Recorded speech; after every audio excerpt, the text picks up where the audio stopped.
This is the Aftermarket Radio Network.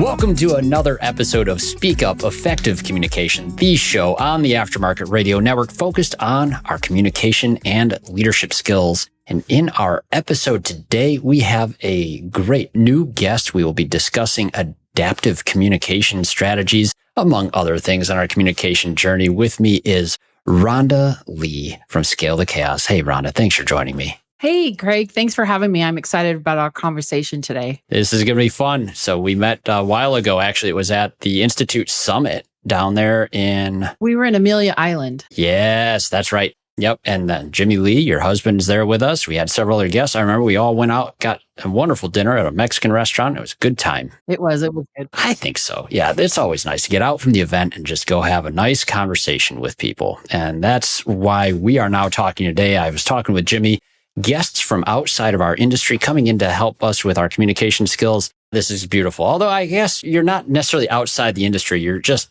one handshake, one hug away.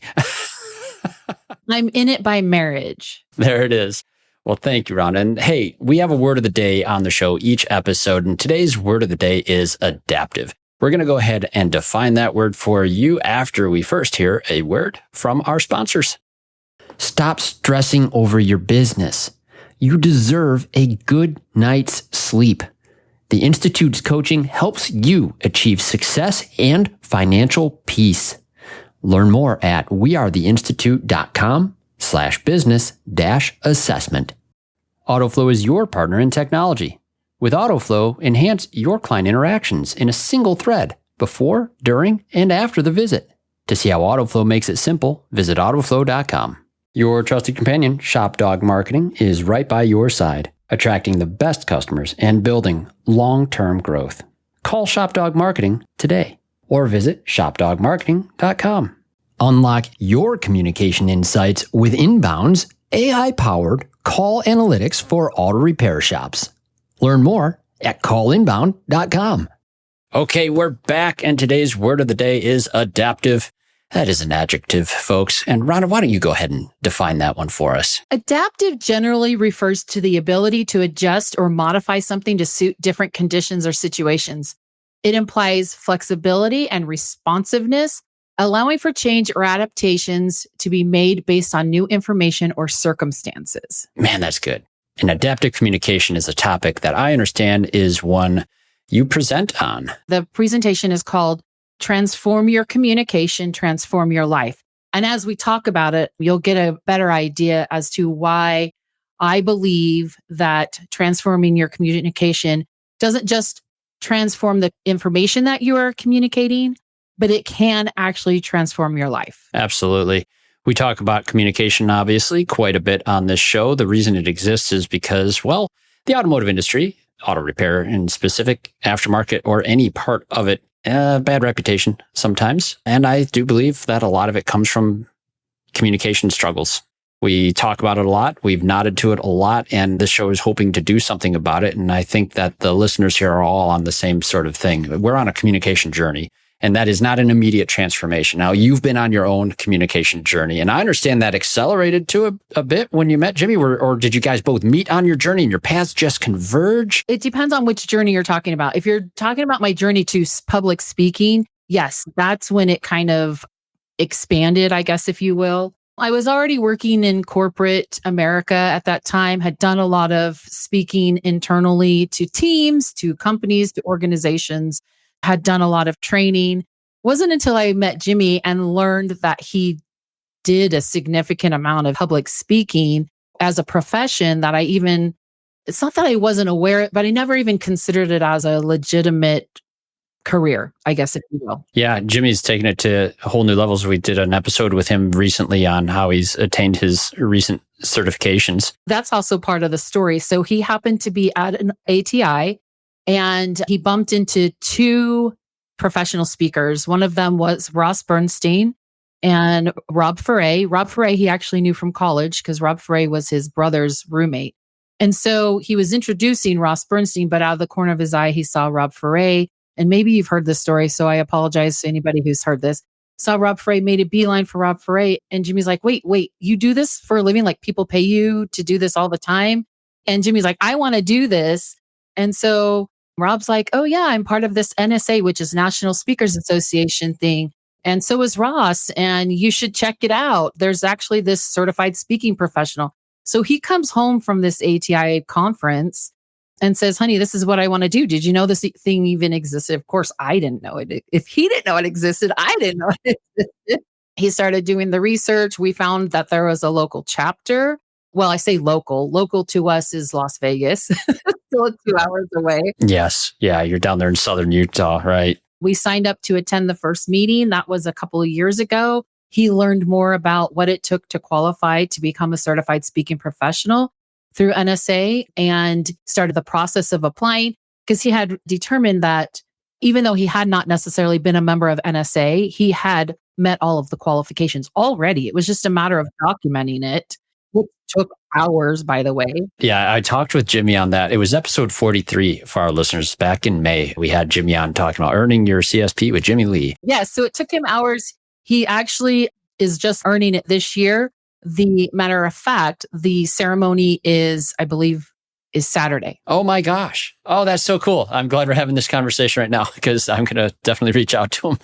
So within a couple of years, he's now gotten his CSP. And now I'm chapter president of our NSA Las Vegas chapter. So it's kind of funny how it's happened. Well, congratulations on that. Well, thank you. Oh, that's so cool. Obviously, I talk a lot about Toastmasters here. We just had election cycles in the Toastmaster clubs too. I'm imagining it's probably the same with the NSA. Correct.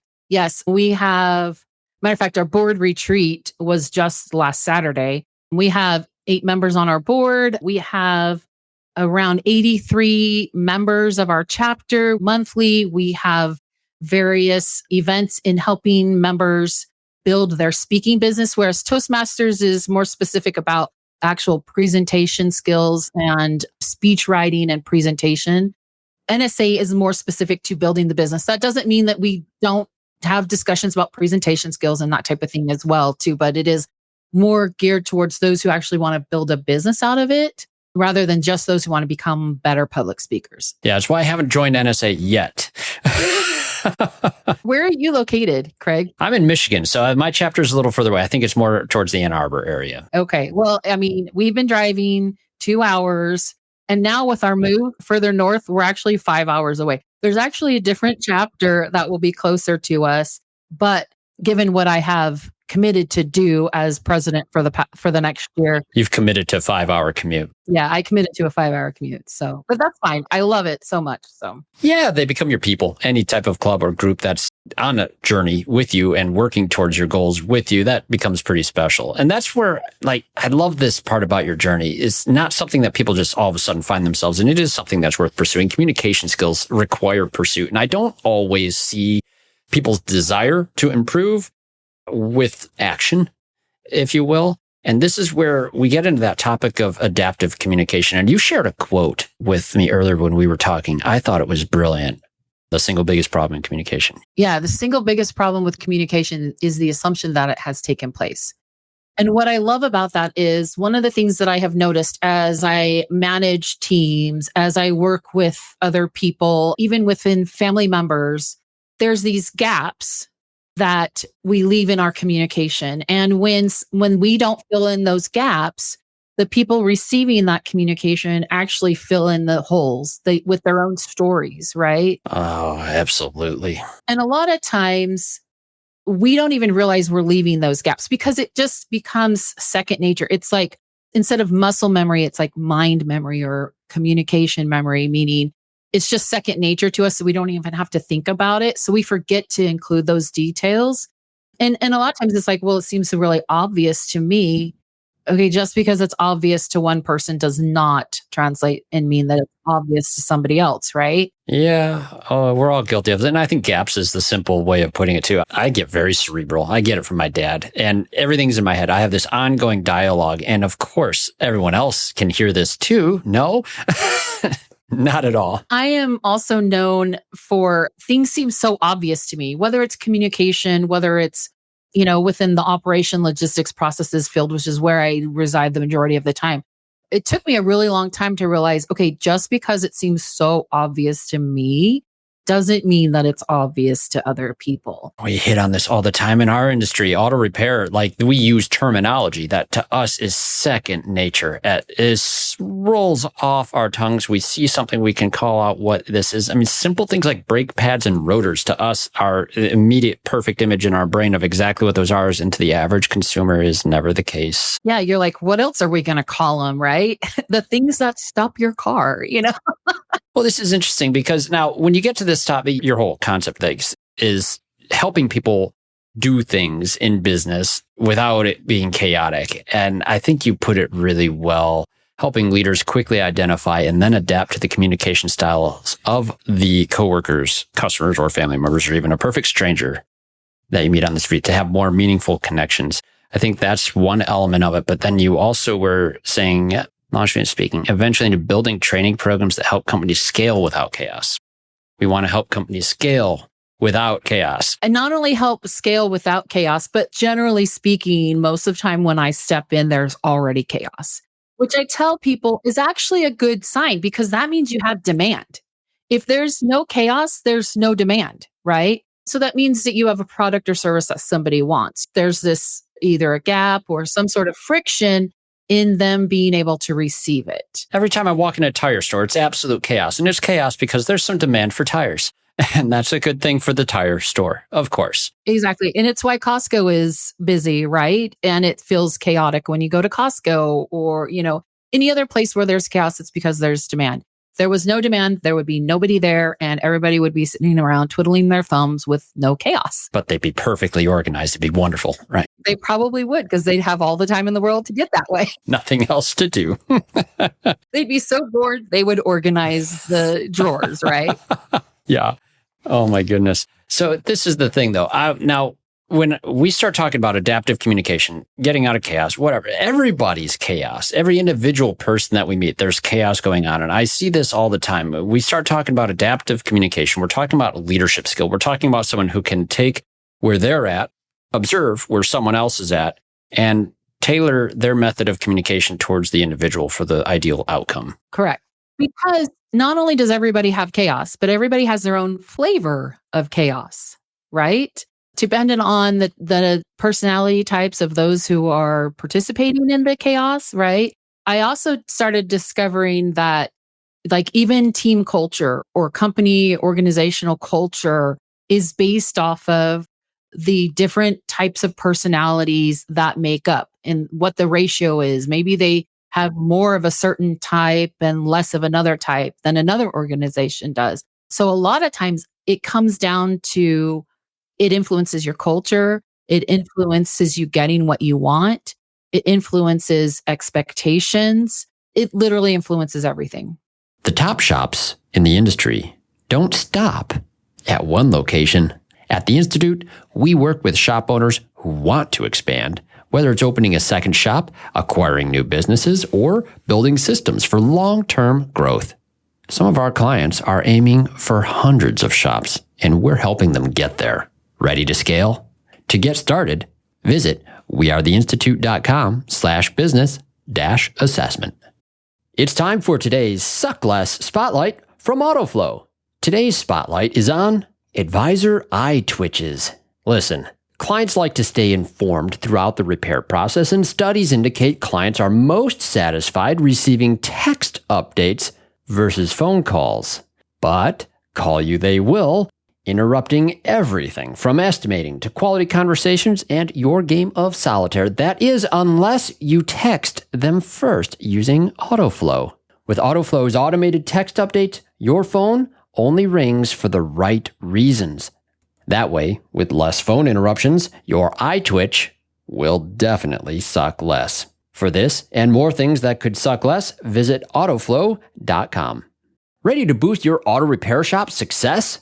ShopDog Marketing is here to help you. We put customers first using AI to create standout content that ranks. Harness the power of mobile first and voice search and let our expert team help you sweeten your revenue with more car count. ShopDog Marketing offers a free guide on using AI to drive more repair orders. Get your guide today and watch your auto repair shop thrive. Visit shopdogmarketing.com. Inbound has exclusively served independent auto repair shops with expert communication solutions for years. Now, our robust VoIP platform ensures you stay connected while our industry-leading AI analytics take your business to the next level. We provide the tools you need to understand your customers and optimize every interaction. Choose Inbound. For proven expertise and unmatched innovation, visit callinbound.com and discover the difference we can make. I work at a software company. Developers have usually not the most outgoing personality. It's okay if they hear that. We talk about this internally all the time. They know they're introverts and they can do their meetings. If I'm in on one of those meetings, for me, it's awkward as all get up because they are all, like I've heard it discussed in high warmth, high competence. It's high competence, almost zero warmth. Because they don't see the need, right? I actually tend to lean a little bit more to that side. My day is not destroyed if somebody doesn't tell me good morning, right? If they walk in and they just start rattling off, okay, let's do this, right? I tend to be that way, but I've also learned that other people, even though I'm not sensitive to that, other people are. They want that good morning. They want that warm fuzzies, right? Salespeople are also very different. And I can say this confidently because I'm married to one. Yeah. Very high warmth, high confident individual, Jimmy. Yes. And just like you were talking about, engineers have a certain personality type. Salespeople do too. It's what makes them good at their job. Yeah. Well, and I'll tell you this. I'm an outgoing person. I generally communicate in a high warmth environment. I try to, at least. I can slip in and out of both modes in different moments. And I have had team members that are very much, I don't want to say in a negative mindset, but they're just not up all the time. You have some people who have their baseline is just really flat and they aren't going to show a lot of emotion. They might express frustration. Like if I do have to drip out of warm mode and I just do a quick internal chat message, for example, with a clear task that needs to get done and there's no warmth or emojis or anything else in it like normal, certain individuals can view that as hostility when it was not intended as hostility at all. And now all of a sudden I'm stuck addressing feelings regarding a very pragmatic statement that it was just a matter of fact thing. I might have been typing it with a smile on my face, singing a tune. It didn't come out that way. Previous experiences affect how we show up to work. It affects how we show up in our families. It affects how we show up anywhere, right? And it really affects at the foundational level how safe we feel in various situations, right? And so even though there's no intent of aggressiveness, I do not enjoy conflict. I don't look for conflict at all. However, I'm not conflict avoidant, and I have been accused of coming across as high conflict. Oh, just because you don't avoid it. Not because I don't avoid it, but I'm also kind of direct because I'm also about efficiency. I'm also about, getting stuff done. So I have to remind myself that, people are emotional beings. We are not hiring robots, right? No, we're not. There needs to be that emotional intelligence. So that's another part of this as well. It's our prior experiences. There's so many things that influence how we show up in addition to our personality type or personality style that influence our communication style. Like I mentioned before, prior experiences, how were they treated at a previous job? How were they treated growing up? What types of previous experiences have they had interacting with other people? Also, their personal well-being. Are they sick? Are they sleeping enough? Are they eating enough? What is their mental health? Do they feel safe? That type of thing. What is the current situation? Are they under tight deadlines? Are they overscheduled? Is there some sort of high pressure or something going on? And then, of course, there's that difference in personality. Some are more direct. They want a lot of data. Some people are more extroverted, more introverted. And it's also becoming a generational thing. I was actually sitting in a performance review a few years ago with my immediate report, who I reported to was the CEO, founder of the company. And I had actually, not to toot my own horn, had done some tremendous things and had been exceptionally productive. And the only feedback that I got in that performance review was, well, you should use more emojis in your communication. Nice. Well, always good advice for one. But the irony is we have heard plenty of times, don't use emojis, right? So it's based off of preference. It's based off of generation. But then there's also emojis mean different things to different people, right? And obviously he was referring to, text communication, which it has increased significantly, especially in the workplace, right? So there's a lot of things that are influencing these communication styles and these personality styles. Yeah, but going into a situation too, like getting feedback without getting appreciation is a challenge sometimes. We had a conversation actually with Kent Bullard and Sarah Fraser. Sarah was at dinner with us back when we were in Florida. Yes, I remember Sarah. Yeah, and Sarah is really good with the generational topics. And one of the things she talked about is millennials and Gen Z too. More frequent conversation with affirmations is a valuable thing. I feel like that doesn't happen a lot. I have some friends and some relatives who really struggle sometimes with taking themselves out of their health issues or other scenarios and going into work with a smile on their face. And I've seen how it affects them multiple jobs, typically, because they tend not to stay in one long when this is the issue.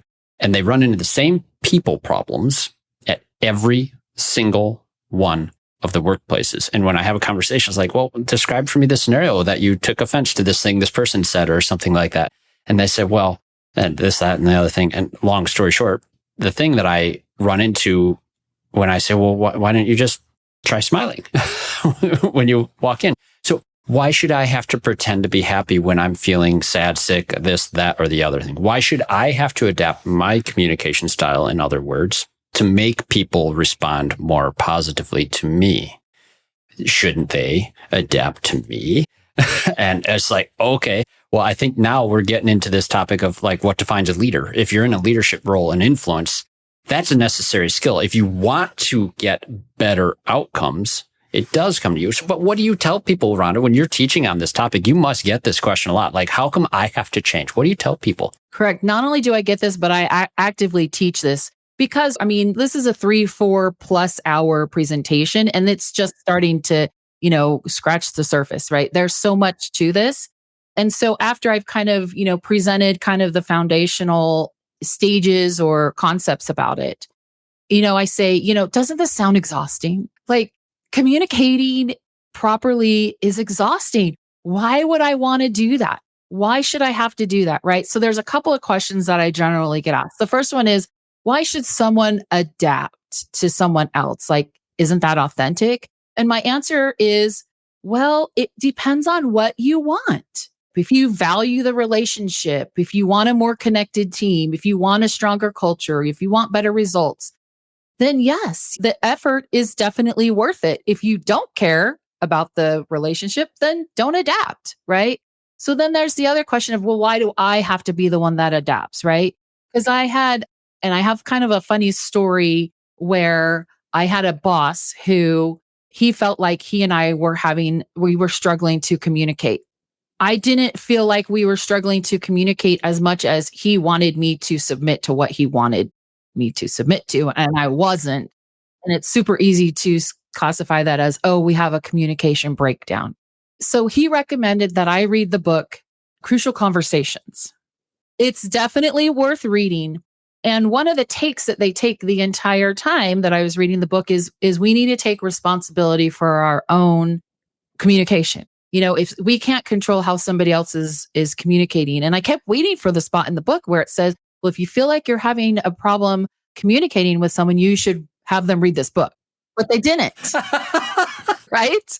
So it all comes down to, why do I have to be the one to adapt, right? And it's really about taking back that power to do what it is that you want to do. I also learned another life lesson. Sorry if I'm doing too many stories. Early on, it was shortly after I got divorced many years ago. I wanted to find more friends who were also single. So I kind of inserted myself into a singles group with our church. And I started seeing all of these pictures and all of these activities going on. And I started to kind of get a little jealous and think, why wasn't I invited? How come people aren't including me? Yeah, a common sentiment I've heard people express before. Yeah. Yeah. So then it hit me one day, wait a minute, I can organize my own activities, right? And so I did. And then I quickly realized that not only by organizing my own activities was I invited, but I now got to choose what we did, where we went, what food we ate. Like I was able to customize and create these events and activities around what I preferred. And it wasn't a control thing. Like there were a lot of people who loved to be included. They were waiting to be included just like I was, right? And it really comes down to that mindset. We have the mindset of creating it for ourselves or waiting to be invited. And I think that's one of the biggest things that sets us apart between are we a leader or not? Longing. I think a lot of people they feel awkward or they feel unwelcome or they just don't know where they fit into certain circumstances. And there's some interesting elements that you've applied there. One is you took control and invited people into something that is comfortable for you. But the other side of it is, gosh, you were tapped into the fact that other people felt the same. And that was key. And that's where that empathy and that emotional intelligence comes in. But really what that situation taught me about communication was that we can sit around and we can wait for others to invite us into the kind of connection and that we want, or we can go first and we can lead them, right? And when we're the ones that are leading, we're the ones that go where we want to go. We can lead them where we want to go. And it's not necessarily about insisting that the other person adapts, it's leading them there, right? So otherwise we can hold out for them to change, especially if we're not communicating to them that we even want them or need them to change or our needs aren't being met. I mean, how many times, one of the things Jimmy told me when we got married was he was like, I am not a mind reader, right? And I've had to remind him multiple times, neither am I. Right? And so, I mean, how often do we sit around and wait for other people? We do it a lot. I think that actually is where most relationships simply falter. Like my mother didn't have a great relationship with parts of her family. And so consequently, aunts and uncles on her side of the family just didn't think they wanted anything to do with us. When my grandmother passed away, and I got a call from my aunt on that side, I wasted no time going out there and spent a lot of time with them. And it was a wonderful time with them, by the way. As much as the loss was a tragedy for losing a grandmother, very difficult. But it's like, I just figured you guys didn't want anything to do with us. We figured you guys didn't want anything to do with us. Like, yeah, that makes sense. We're both sitting around waiting for the other people to make the first move. And nothing ever happened. Yeah. And not necessarily to dwell on what you missed out on, but I mean, you missed out on years that, yes, moving forward, let's focus on what you have now and moving forward. But I mean, if you do have the opportunity to change the course of some sort of event like that, why not do it? Why not do it now? Oh, yeah. It's been such an important connection now in my life, too. Just making that first step to make that new bridge and just start going at it. It's been wonderful. Been to my cousins' weddings now, and we're excited for them having their new babies. And we're just so thrilled to be a part of that stuff. And none of that would have ever happened if someone didn't make a move. And I got to credit my aunt with that. She reached out and she needed to let us know that grandma went into hospice. And even though she knew my mom was probably not going to respond well, who knows? Tough stuff sometimes. Families can really do it and businesses will do it. And you bring up another point in that there's usually a million justifiable reasons as to why we think the other person should change or they should be the ones that change first, but it doesn't get us what we want, right? Correct. Very interesting. And I see in workplaces, this usually results in either someone being terminated or a team member moving on or looking for alternate options. The culture of a shop, in particular in our industry, can be so dramatically different with individuals on the team. And if they aren't clicking and gelling well, it seems to be the determining variable. But some people naturally click. Sometimes it takes a lot of effort to make things click. And most people I meet are not willing to put in a lot of effort. Like you said, it can be exhausting. Yeah. Well, I mean, and when you say it clicks, they're putting in a lot of effort. They're trying a lot of different things. And what they're subconsciously doing is trying to adapt, right? And without a roadmap of identifying how they need to adapt and what it is that they need to do to adapt, they're just throwing spaghetti at the wall, seeing what sticks, right? And unfortunately, and sometimes they stumble on the solution quickly, but other times it's exhausting. Oftentimes I find that people are, the definition of insanity is doing the same thing over and over again and expecting a different response. I find that to be more true. They keep trying the same. Well, I kept trying. okay, but you were trying the same thing every single time, right? Yeah. And were you trying out of a genuine interest in meeting them where they are out of care for them? Or were you just trying to get a certain result out of an individual for another purpose that had more to do with you? And I think that's something that we also run into.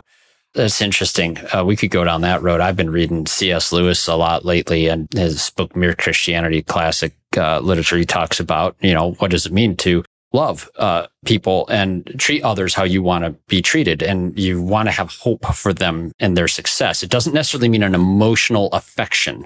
The funny thing is, when you start treating someone like you want the best for them, you start to feel more positive towards that other person. But the action is what is in play here. Well, and we're also seeing a significant shift in the workplace. Back in the day, and I say back in the day, and I would say my generation is kind of straddling both generations, but there was a time where for your work or your career, you expected to show up, shut up, do your work, don't have any opinions. It was almost the same generation that was like, kids are supposed to be seen and not heard, right? Like, don't bring your personal business. When you walk through those doors, you are no longer a person. You are an employee, right? But that's shifting now. The workforce is no longer willing to accept that. The workforce is saying, no, I have feelings. I have needs. Don't treat me poorly, right? Like back in the day, employers could get away with treating their employees poorly and they were never held accountable. But we're seeing this significant shift, and that's not okay anymore. And so, learning how to communicate effectively on both sides, because you also don't want to come in with a fist and say, I'm sad and you need to accommodate me. And, there's got to be give and take, and there's a healthy middle in there. But we have families. I was a single mom in the workplace for many, many years, and there was a lot of bias that I had to overcome because generally single moms are viewed as unreliable. They're constantly missing work because they have a sick kid, or they got to do this or they got to do that, right? Some substantial priorities that they're trying to juggle. Yes. I was lucky enough to find some organizations that were more accommodating than others, but we're seeing them. Don't get me wrong. There have been a couple of shifts that I've seen since my kids have all grown up and I no longer am in that position, that I'm like, man, I wish it had been that easy for me when Yeah, no, it'd be a fair thing to look back on some things, but that's the kind of change that our generations are trying to push forward. And that's important because I think a lot of us that came up in those sort of environments, my grandpa was a bit of a tyrant in our auto repair shop, a very, what I would call an authoritarian shop owner, intimidating figure. And it was that facts, fear, force type of communication style that he would employ. If you were having a box of donuts brought in by a customer and the team was gathered around feeling great about how happy they made that customer, my grandpa rolls in, like, you'd put the donut down and get back to work. Like, nope. Yeah, because it was this authoritarian. It didn't matter what kind of culture it was because he ruled with an iron fist, right? But unless he brought the donuts, then it's different. Yeah. No, it was fun times. But now here's the thing. One of the things I feel like as a leader, as someone who's responsible for team members, look, even leaders have rough days, sometimes a lot of pressure. And when you feel exhausted, have pressure, or are just in general frustrated, dealing with a personal issue maybe, how do you advise those individuals to communicate with their teams? Because sometimes just trying to block all that out and try to transition into this other mode of leader mode where I have to watch for them, that isn't, you're still a human being. And that is sometimes, I feel like, the most challenging thing. What is it? What do? Do you ask your team members for help? Like, listen, here's where I'm coming at from today. Are you transparent? What's the deal? So yes, the transparency and the vulnerability goes a long way, but you still have to maintain professional boundaries, right? Because you're right. And this is something that I have struggled with because there have been days where I have thought, gosh, I'm a person too. I have bad days. Why do I always have to be perfect? But what I found is that the more I extended grace to my team members within reason, right? I still held people accountable. There were still expectations. But as I extended grace, they were more than happy to extend that grace in return when it was my turn. Because I have been in positions where I have had personal issues come up. I have also approached it from keep it personal. So 6 years ago, I actually had a daughter pass away. So sorry. I appreciate that. So every year on the anniversary of her passing away, I take the day off. About 3 years ago, I was working with an organization that I had started working with after she passed. So they weren't necessarily aware of her passing. And we had just launched a huge project that I oversaw. And I had told everybody, I'm taking Friday off, that we were launching the project on Monday. And I said, regardless of the outcome of the project, I will not be in the office on Friday. But I didn't tell anybody why. Initially, I was like, it's none of their business. So fast forward, I mentioned it multiple times because I didn't want people to be caught off guard and be like, where the heck is Rhonda? We just launched this and she's gone, right? And so I mentioned it again. And one of my team members said, well, where are you going to be? Are you going to, launch this project and then run off to Disneyland and leave us all hanging, kind of thing? And I said, no, I will be at the cemetery because it's the anniversary of my daughter passing away. Boom, right? Mic drop, right? Nobody ever asked me where I was if I took time off, right? Nobody ever asked me that again. But look, in hindsight, I definitely could have handled that a little bit differently and said, hey, look, because the deadline, I didn't get to choose the deadline. It was imposed on me. So we do what we have to do. Otherwise, it would have been different. Yeah, I would have chosen a different deadline, right? But it was imposed on me. I was trying to be a professional and do what was asked of me, regardless of what was going on in my personal life. But I did hold this hard boundary of I will be out of the office this day, regardless. Yeah, almost would look at it as missed opportunity to allow your team to support you in that moment, right? Yes, absolutely. Because then everybody was afraid to say anything. Yeah, they would have felt bad for even asking you the question before once they found out what it was for. And that wasn't your intention either. Yeah, interesting. No, my intention was because, like I said, for a long while, I believed highly in the separation of church and state, right? Like my personal life was my personal life. My professional life was my professional life. It did get blurred when my daughter did pass away because obviously there was no hiding that. Everybody from my office showed up to her funeral in support of that, right? And it was actually a really beautiful thing for my coworkers to support me in that way. But then moving on to a different organization, it's kind of a sticky, people, I don't generally lead with, my daughter died, a few years ago. That would be a tough lead, right? Yeah. Yeah. All I'm saying is I could have handled it differently. If I could go back, I would have handled it differently.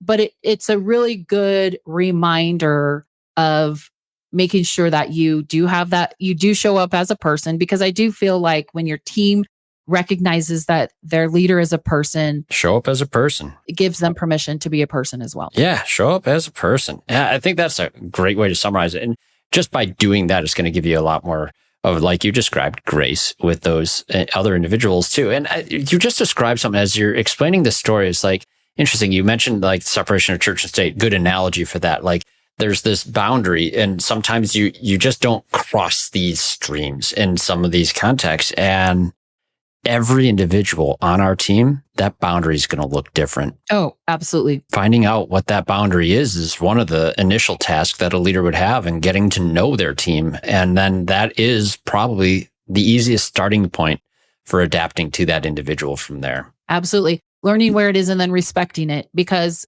everybody's is going to be different and nobody's is going to be right or wrong. As long as they can still perform their job, their boundaries are not right or wrong. Or I guess you should say they aren't wrong. They are right. Yeah, fair enough. Like, hey, you got a Michigander on our team. You put a couple of people in Michigan on one team, like we have now with my team at AutoFlow. We're going to talk about the weather for about 2.5 minutes at least before we jump into the context of a meeting. It's going to happen. And coming into that, just knowing it, setting that expectation, it doesn't bother anybody, right? If you set that expectation up front. But if somebody comes in with the idea that they're going to start immediately right on time, and then you guys spend 2 minutes talking about the weather, somebody's going to get their feathers in a ruffle, right? You know it every time. Yeah, I tell you, it's hot in Texas. I've been able to figure that much out. But how hot, guys? Golly. No. I grew up in Texas, so I can tell you it's really hot. Only recently so this year, I've learned it's been slow getting hot this year compared to other years. So, yep. See, I've figured out how to milk out the information I want from my team members. That's adaptation too. Well, but that's also another thing to clue into as to what's affecting their communication, their personality, right? Like, especially if they are working in a shop and it's really hot, they're working in really miserable conditions, right? Which is just gonna, make things worse. So Yeah. And this is the thing, especially for folks that are not dealing with the weather of their specific region, but in their own mind, the storms that are going on. And there are sometimes it is so hard for some people to separate those out and still try to function. And knowing that's the reality for some family members and some friends, I really have a lot more grace today than I used to for what I perceive sometimes as a bad attitude at work. Like if I perceive what seems like a downward bad attitude or doesn't care type of a thing, I've learned to just say, hey, is everything okay? Yep. Get curious. Yeah, get curious. That's such a great point. That's the easiest way. It's just part of being a person. Showing up as a person is being curious, I would hope. Yeah. Most people do not have malicious intent. Whereas most people, they automatically assume malicious intent, but really we need to assume that most people do not have malicious intent and there's something else going on. Yeah, it's so hard sometimes. There's also there's ethical boundaries too, and there's business. Like, is it okay to ask a team member about a medical issue?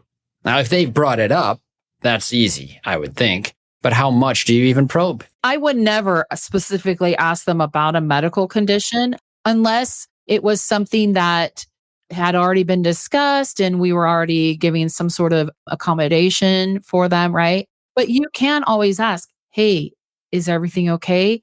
I noticed this and I know it's out of character, so I'm concerned about you. Is there something that I can do? Is there some sort of additional support you need that I can provide? That kind of thing. You can be curious. Yeah. Making assumptions, filling in those gaps, right? Exactly. Which is an easy thing to fall victim to. It's like, lousy attitude. I guess they don't like their job. They don't care. We're going to get rid of them. Whatever. Oh, man. Automotive days, you don't see that often too much now because there's a technician shortage. But boy, back in the days when Grandpa thought technicians grew on trees and they got a chewing out sometimes for being perceived as lazy when who knows what's going on. When they have a broken leg, but he's not noticing the cast, right? Or whatever. Yeah. My grandpa literally used the phrase all the time. Oh, so-and-so's got an ingrown toenail or something this week. It was funny. I'm going to get my brother on. I mean, it's totally possible that they actually did have an ingrown toenail, but he didn't care. No, my dad, incidentally growing up, constantly told us how to trim our nails, so we never got an ingrown toenail. So I think it left an imprint on him hearing. It's like, don't want those. I guess they're very bad. Yeah.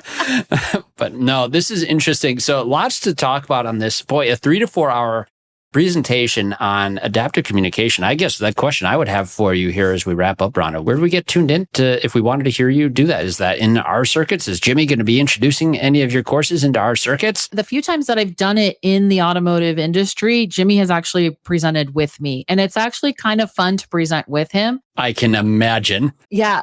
So I talk about how, he's a salesperson and I'm not, and we have very different personalities.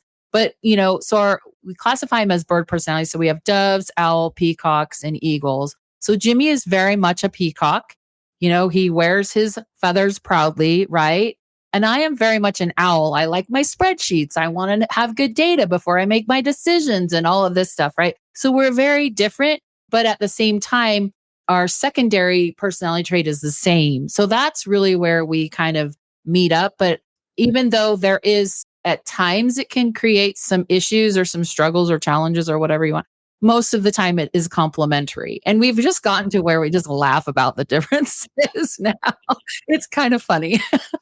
You guys are a really cool couple. So I would love to see you guys co-present sometime. So I hope we get that opportunity. Well, any of the shows that you go to, tell them, hey, I want Rhonda and Jimmy Lee here talking about their transform communication, transform your life. We also come into organizations and we can do it in organizations as well. There's a couple of them where they haven't had us come into their organization, but they have implemented it. And then they're like, oh my gosh, it changed everything for, or whatever. So that's what I love to hear. So it's kind of fun to hear some of the success stories. It's fun to see the light bulb go on and they're like, oh, that makes so much sense as to why my service advisor and this tech don't get along is because they're this and they're this. And oh, and no wonder everybody doesn't know what to do with me because I'm a peacock, but the rest of them are, I've heard that too. So it's just kind of interesting. Yeah. Yeah. Now I'm thinking of the film, The Other Guys. I'm a peacock. You gotta let me fly. Such a good one.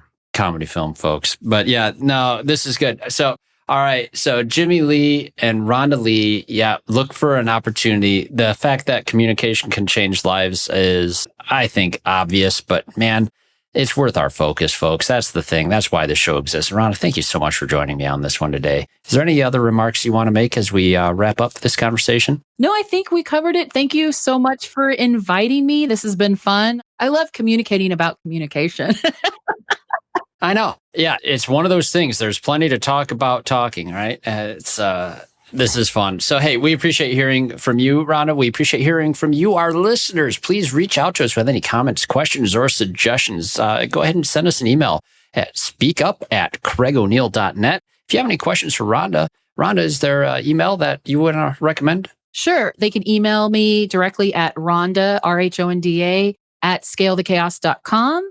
You can find me on LinkedIn. And those are probably the best two places to connect with me. I also have a website, scalethechaos.com. You can learn about all of the programs and presentations that I do on my website. Great. We'll get that link in our show notes for you folks. So please check that out. And remember, while you're on the site, check out the other shows on the Aftermarket Radio Network. We have Remarkable Results Radio with Carm Capriato, Diagnosing the Aftermarket A through Z with Matt Fonslow, and Business by the Numbers with Hunt Demarest, the Auto Repair Marketing Podcast with Brian and Kim Walker, and the Weekly Blitz with Coach Chris Cotton.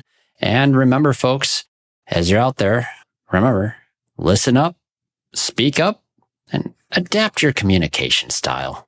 You've been listening to Speak Up, Effective Communication with Craig O'Neill on the Aftermarket Radio Network. Follow Craig on your favorite podcast listening app and on his YouTube channel. Let him know what you'd like him to speak up about. Craig is all for advancing the automotive service aftermarket.